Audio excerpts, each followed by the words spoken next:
alive! It's alive! It's alive! It's alive!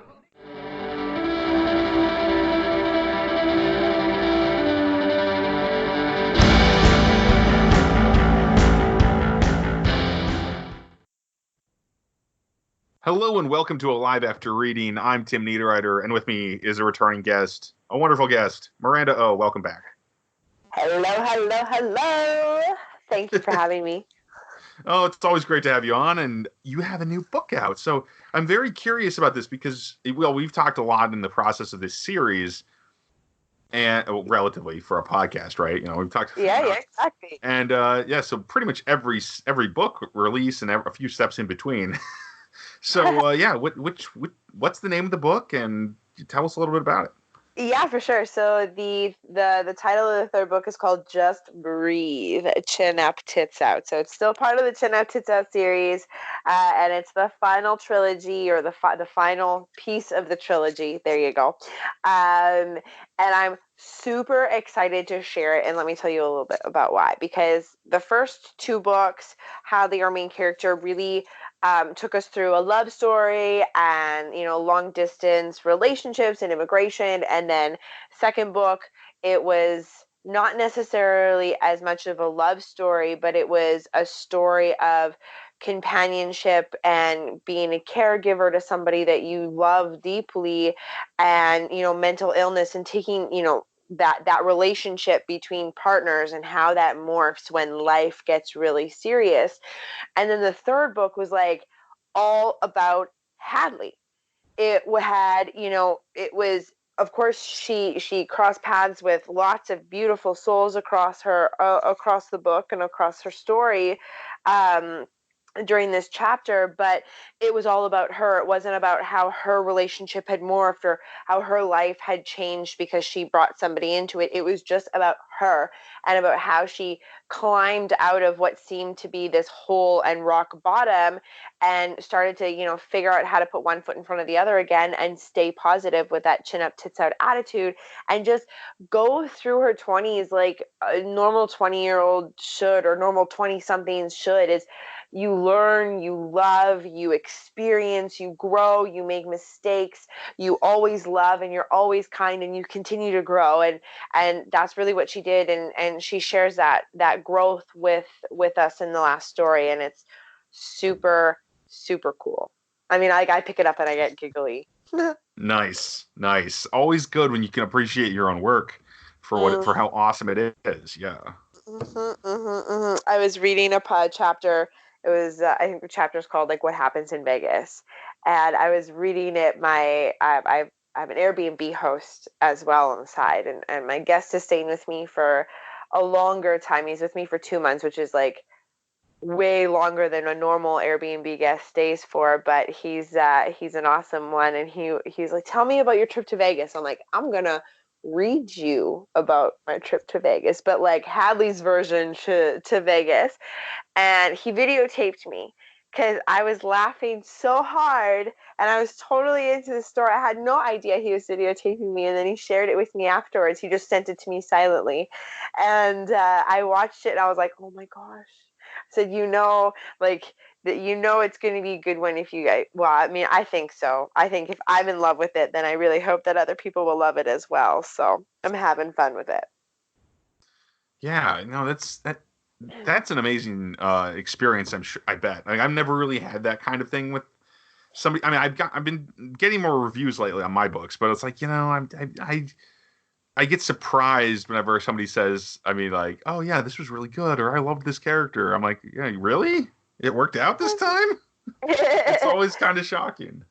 Oh, it is, isn't it? Like it's when it comes out that way and you're reading it, like it's always when the first books came in. I ended up getting home from holidays, and they came in the mail, and I was flipping through it, and I was reading, and I was giggling, and I was like, man, this is so exciting. I can't wait till people actually start to get their hands on it and start to share those, share their feelings and their thoughts about the books. And when they were matching my excitement about it, it was just like you're in the States, like fireworks going off on the 4th of July, like inside of my body. Like the whole time, this whole last couple of weeks since I've launched it, people keep sending shots of them getting their books, or them in the bathtub reading, or them drinking wine reading, or them waking up the next morning after not sleeping because they read my book into the wee hours of the night. Like, I'm getting all this love about it, and I think that's one of my favorite parts is about being an author and sharing my stories, is that I get to hear what people say, and when they match my excitement about my creation, it just makes it all worthwhile. Yeah, that's. I mean, I arguably, I mean, if I could go all Ray Bradbury and say, like, but you really should just write because you love writing. But there is an amazing aspect where the feedback, when it's positive, is so uplifting. Yeah. Mm-hmm. Kind of inspires one to Exactly. take that Superman posture or Wonder Woman posture, as the case may be. Just throw your chin up and your tits out, and you got the Wonder Woman and the Superman posture. Like, Exactly. it's exactly whatever you make it to be. Just stand there and look confident, and you'll be confident. And that's like the whole message of the series, kind of. Yeah, yeah. So this series it has a full arc. Obviously, each book probably each book tells its full arc as well, I'd assume. So, Yep. what kind of future are you seeing for more books and stuff? Because this was your first series, correct? It was my first series, and I'm not gonna lie, like, I intended it to be one book, and then after I wrote 30,000 words, I was like, oh my gosh, I didn't even get out like half my story. And then I didn't know what to do, and then it turned into 3 books. And then at the end of this, I'm like, man, good things come in threes. Like, I think that's like a ancient Chinese something, or maybe not ancient. Maybe I don't even know where it is. All I know is It is a saying, to be sure. it is a saying, right? Where the origin of that saying is, I don't know. I could be misrepresenting it 100%. I'm sorry, but good things happen in threes. Bad things, just things happen in threes. If I get a flat tire, I know that I'm probably going to get another flat tire, and like maybe a door ding, or bird poo, or something. And then books. I got 3 of them. So I am actually in the midst of preparing to start my research for my second series. So my second series is going to I'm undertaking a lot of research, and my research is just talking to a lot of people. So it's going to take me about 8 months to do my research, and then plan out and outline 3 novels for another trilogy. And then I'll write one at a time, but I have to plan and map out all 3 before I start writing, because they're all interjected and intertwined, but from different points of views. So I'm so excited about that, but I got to get through this full first month of book launching and partying in my local hometown in Winnipeg for it at the end of the month. So that's coming in March. I'm starting. Awesome. So the launch is March. Oh no, the launch is now in February. Yeah, the launch is now. I have a party at the end of the month at a local cafe in Winnipeg, where I'll do readings from my book and sign books and take pictures, and everybody can drink and eat and be merry and have fun. Like, that's the funnest part. And then in March, I'm going to start my research. So I have 100. I'm positioning my research to interview 100 women from across as many countries as I can get my hands onto, in their 20s, 30s, and 40s, to collect enough stories. And the women that I'm targeting are women that suffer with endometriosis. So I don't know if we talked about this last time. No, I don't think so. Yeah. So in August, I was diagnosed with endometriosis and adenomyosis. So both of them are they're incurable and not treatable, and they're diseases of the reproductive system, or conditions of the reproductive systems. Science doesn't know why it shows up. There's really no way to get rid of it. People tell you to get pregnant to get rid of it, or to change the side effects.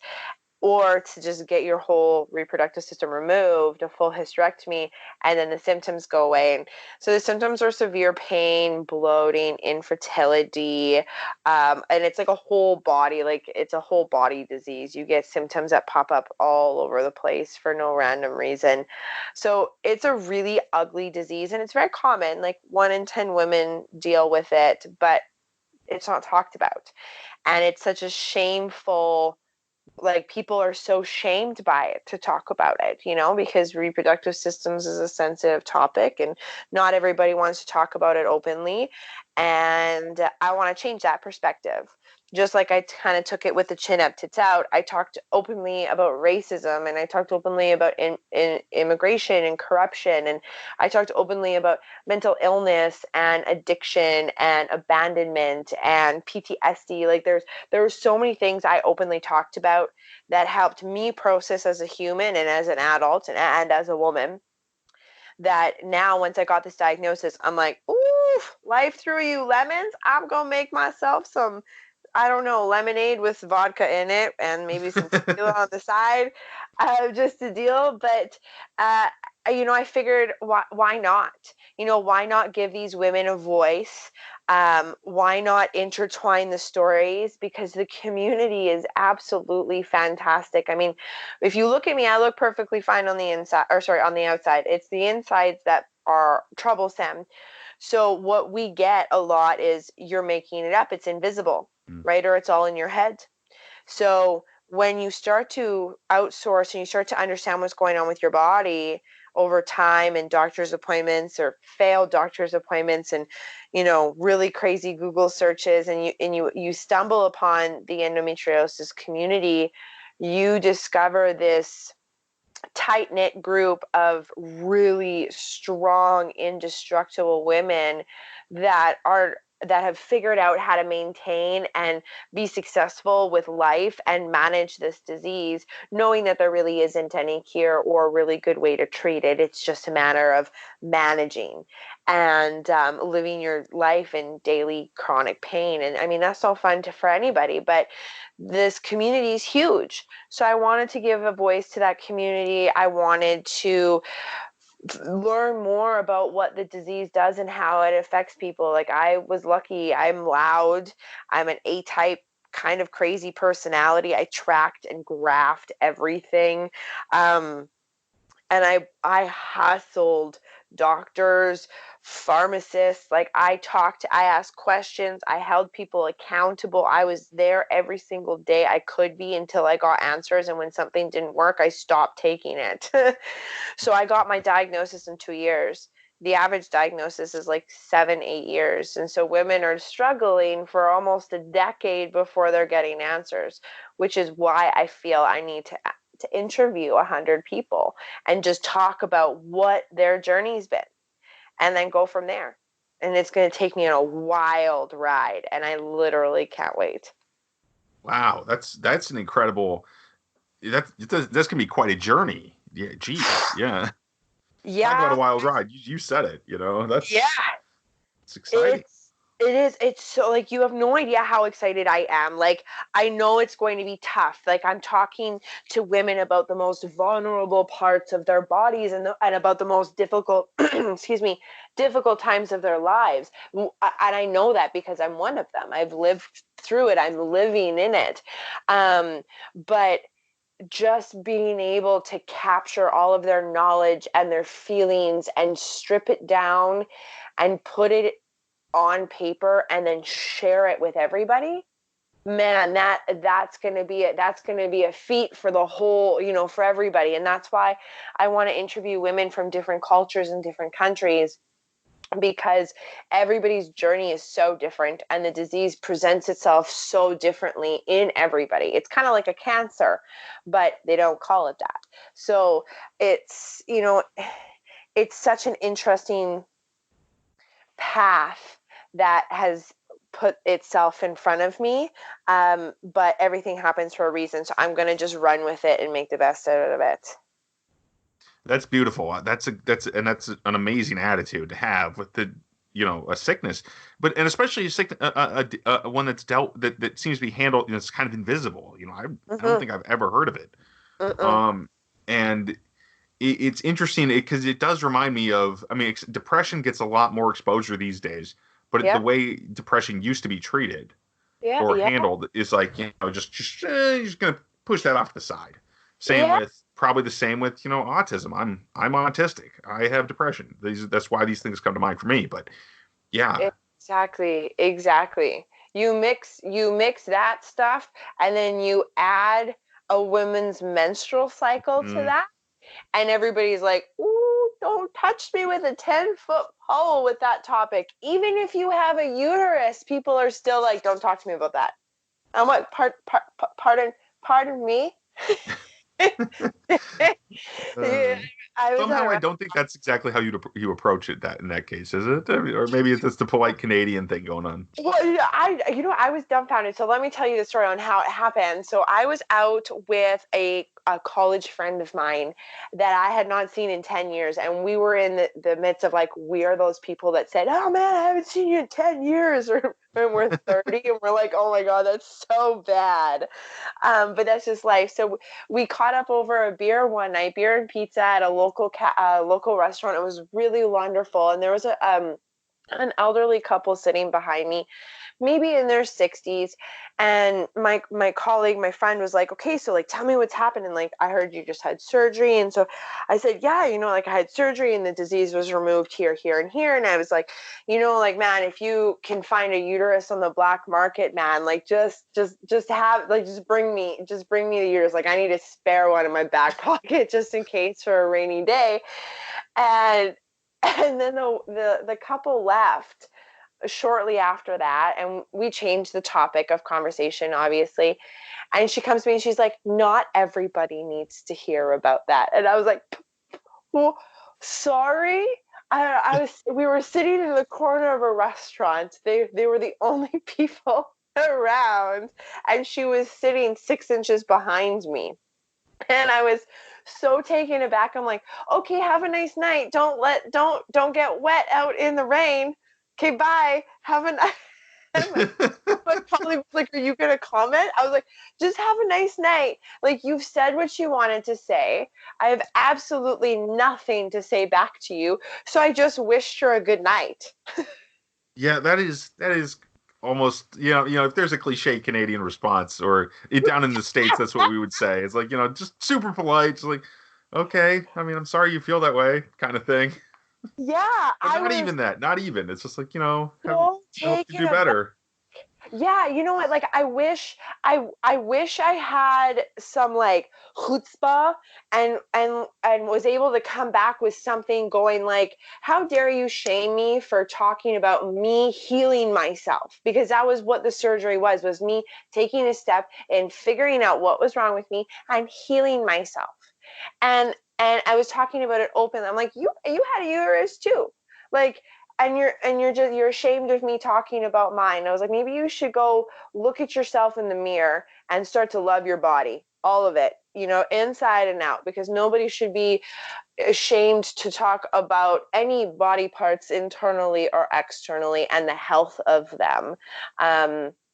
You gotta talk about what you gotta talk about, and you gotta be open and not shameful. And I think when people are faced with topics that they don't necessarily understand or they're afraid of, maybe I don't understand autism very well, and I don't, if I don't understand it, I'm afraid of it, and somebody puts it in front of me, my immediate reaction is to just put a wall up and be very abrasive, right? And you catch people off guard that way.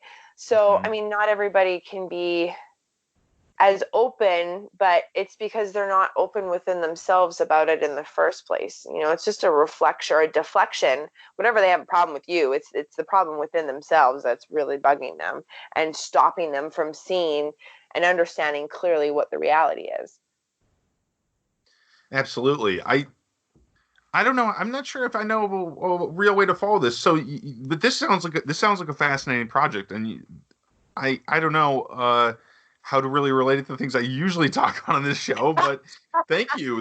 It's fascinating and very. It sounds like these could be some pretty darker, heavier books potentially. Would you say that's likely, or are you going to go a different way with it?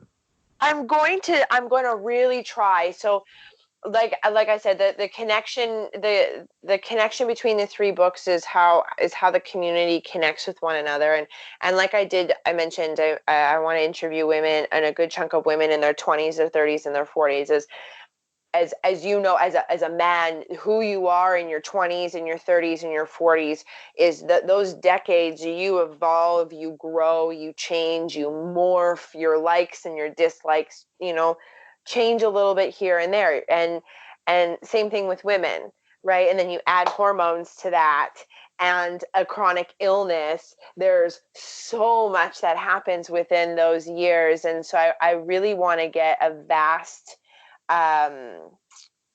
I want to know what's up. And then with what happens in the 20s, it didn't bug me. My disease didn't bug me until my late 20s. I've only dealt with it for 2 years. I really don't know.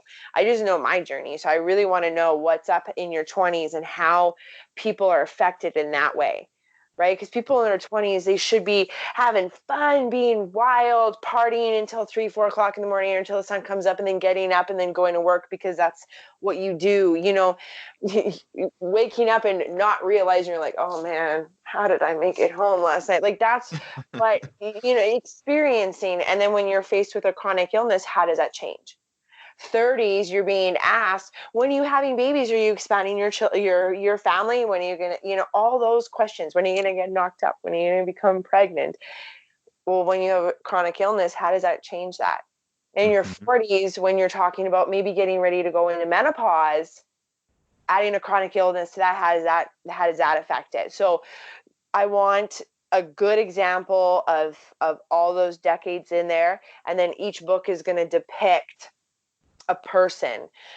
So you're going to have one main character in each book, and that one main character is going to be a compilation of all the women that I interviewed in that age range. And each person in each book is going to somehow be connected to the other two women from the other two books at some point. They're going to overlap and interconnect. So that's why I want to plan it and map it all out before I start to write, so I don't leave any loose ends or something like that, because it's not a process I've ever gone through.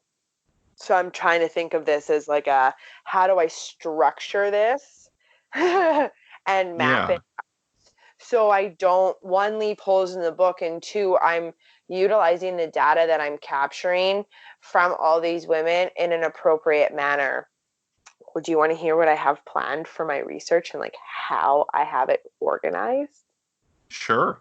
Well, you're going to die, or you're going to think I'm crazy. Probably. Well, hopefully I won't die. Let's hear it. Probably the latter. You're going to think I'm a little crazy. So, I've compiled a list of profiles on social media that I already follow from the community.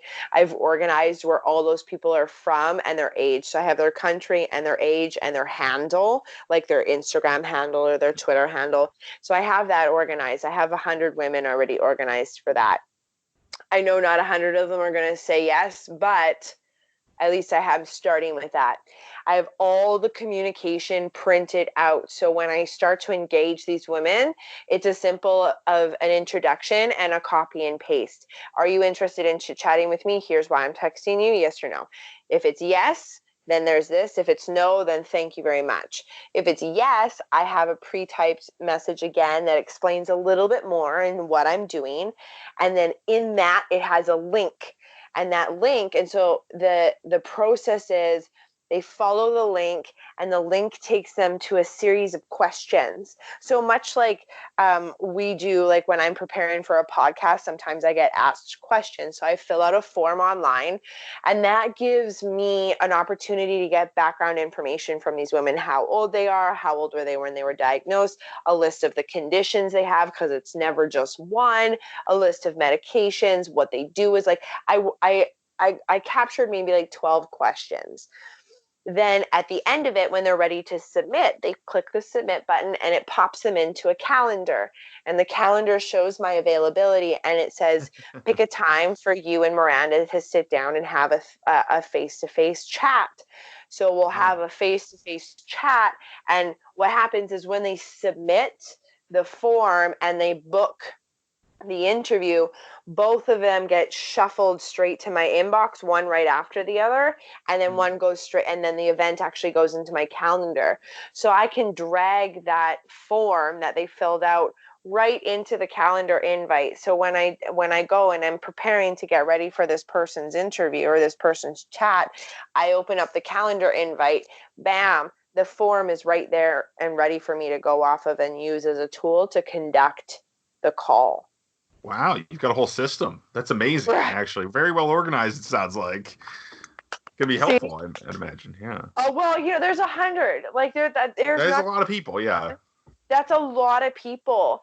And so I was like, I need lists of medications, and I want proper medications. Like, I want full writing of the medications, because then I want to do research on that. Like, I know that I have my list of medications. I know what they did for me, the good and the bad, but I'm sure there's a billion other medications that people have been using, and I want to know why and like what happens to that. And that's all going to affect the story and give all the freaking 175 million women worldwide right now dealing with it. It's going to give them a voice to say, oh my God, I'm not alone in this. It may be invisible, but I'm not alone. And that's a huge thing. I don't want people to feel alone. Alone is not a good feeling to feel. Yeah, no, you can say that again.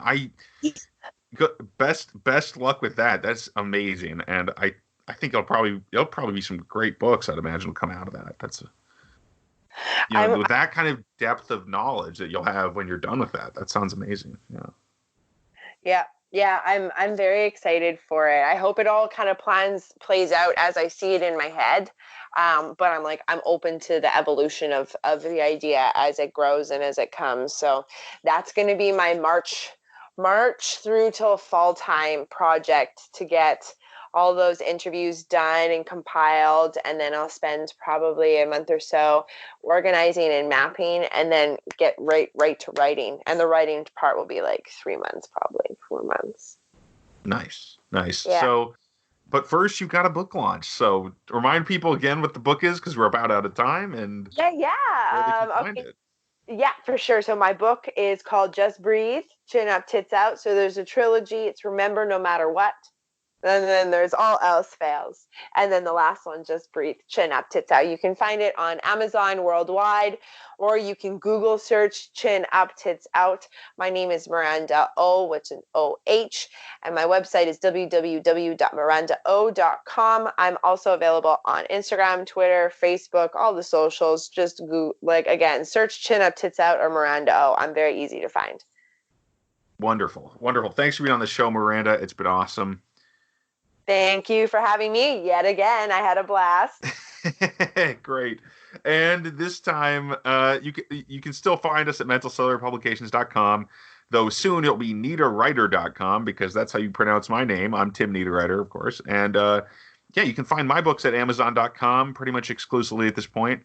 Though, when this podcast is airing, there will also be a story bundle out, which is called with Steampunk. Go to storybundle.com and the Steampunk Story Bundle, and I'll have my novel 10 Liars in there with Kevin J. Anderson and a whole ton of other great writers, including Jared Murdoch, who's been a guest on this podcast, and some guests coming up on this podcast. So take a look at that if you're into steampunk or weird fantasy science fiction stuff, and enjoy. So thanks for listening, everybody. Have a great week.